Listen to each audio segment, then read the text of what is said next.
অনেক দিন ধরে ভাবছিলাম রান্নাঘরটাকে একটু সুন্দর করব। একই রকম রান্নাঘরে আমি ২ বছর রয়ে গেছি। ভাবলাম এই জায়গাটায় তো মিস্ত্রিরা ইলেকট্রিকের লাইন কাজ করে কেমন একটা হয়ে গেছে। রং করাই ছিল রান্নাঘরটা। তা ভাবলাম এই সাদা টাইলসগুলিতে কিছু একটা করা যায়। কেন যখন আমি ভিডিও করি ভীষণ বাজে লাগে দেখতে রান্নাঘরটা। তা সবার দেখছি সুন্দর করে রান্নাঘর মেকওভার করছে, আমিও চলে এলাম রান্নাঘর মেকওভার করতে। এই কাগজগুলো এনে দিয়েছিল আমার ছেলে। তখন লাগিয়েছিলাম কিছুটা, আর কিছুটা পড়েছিল। তো কর্তামশাইকে বললাম, "চলো তো একটু রান্নাঘরটাকে ঠিকঠাক করি।" আর তার আগেই আমি তোমাদের সাথে শেয়ার করেছিলাম কিছু, কিছু জিনিস আমি মিশো থেকে কিনেছি। মিশো থেকে অনেক জিনিসই আমি কিনি, প্রোডাক্টগুলো কিন্তু খুবই ভালো। সস্তায় ৩ অবস্থা, এরকম বলতে পারো। সস্তায় সুন্দর ঘর। যেরকম আমিও জামা কাপড় কিনতে গেলেও সস্তায় সুন্দর দেখি, সেরকম মিশোতে তোমরা কিনতে গেলে কিন্তু সস্তায় সুন্দর পাবে। দেয়ালে লাগিয়ে নিলাম কর্তামশাইকে দিয়ে, তারপর স্টিকারগুলোকে আমিই লাগাবো। এখানে জিনিসগুলো একটু সরিয়ে টরিয়ে মুছে নিলাম। অনেক দিন মোছা টোছা হয়নি, ভাবলাম এই সুযোগে তাকগুলো ভালো করে মুছে নিই। মুছে নিতেই কিন্তু কাজ আরও বেড়ে যায়। কাজ বেড়ে যাক, যাই হোক, কাজগুলো সুন্দর হয়। আর দেখো এই স্টিকারগুলোকে কিন্তু কাঁচি দিয়ে দিয়ে ভালো করে কেটে নিতে হবে। একদম ছোটোবেলায় এরকম স্টিকার আমরা কাটতাম, কাগজ বইয়ের থেকে না, ঠিক সেরকম কথাই মনে পড়ছিল। আর এই জলছবি ছিল তোমাদের ছোটোবেলায়? আমাদের কিন্তু ছোটোবেলায় জলছবি ছিল স্টিকার। হাতের মধ্যে লাগিয়ে ডললেই স্টিকারটা ট্যাটুর মতো হয়ে যেত।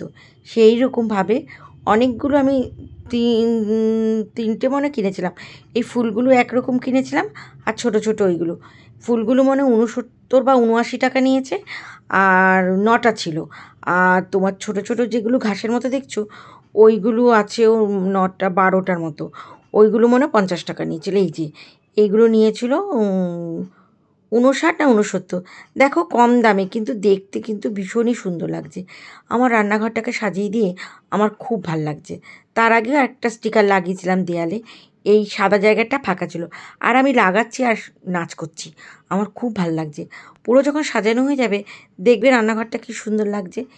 মাঝে মাঝে না একটু চেঞ্জ করে দাও ভালো। আর এই টেবিল ম্যাটটাও কিনেছিলাম। এটাতে জলটা বেশ টেনে নেয় বাসন রাখাতে। আমার তো ছিল ঝুড়ির মতো বাসন রাখা। তো এই বাড়িতে আসার সময় কিনেছিলাম।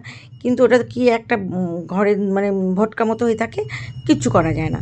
এটাকে একটু বাতিল করে দিলাম। দিয়ে এই জায়গাটা রাখলাম। আর একটা ওই ঝুড়ির তলায় না একটা ট্রে ছিল। সেই ট্রেটাকে ভালো করে ধুয়ে টুয়ে এখানটায় রেখে দিয়েছিলাম। তাহলে দেখতেও ভালো লাগবে, আর ঝাপড়া মতো হবে না। আর এখানে একটু আটা ছিল, বেঁধে রেখে দিলাম। এই দেখো ট্রেটা। আর ঝুড়িটা জানালার উপর রেখে দিয়েছি। বাসন, বড় বড় বাসনগুলো জানালার উপর দিয়ে দিই। আর কেমন লাগছে বলো তো রান্নাঘরটা? খুব সুন্দর লাগছে। আমারই সুন্দর লাগছে। তোমরা কিন্তু বলো কেমন লাগছে। হ্যাঁ, আমার তো খুব ভাল লাগছে।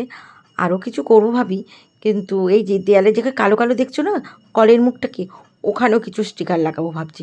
আর ওই জানালাটার উপরে রেখে দিয়েছি মানে বাসন মাজার ঝুড়িটা। আর এই দেখো কি সুন্দর লাগছে না? আমার তো খুব ভাল লাগছে। রান্নাঘরে সারাদিন আমরা থাকি মেয়েরা, তাই রান্নাঘরটা একটু সুন্দর টুন্দর করে রাখলে খুবই ভালো লাগে।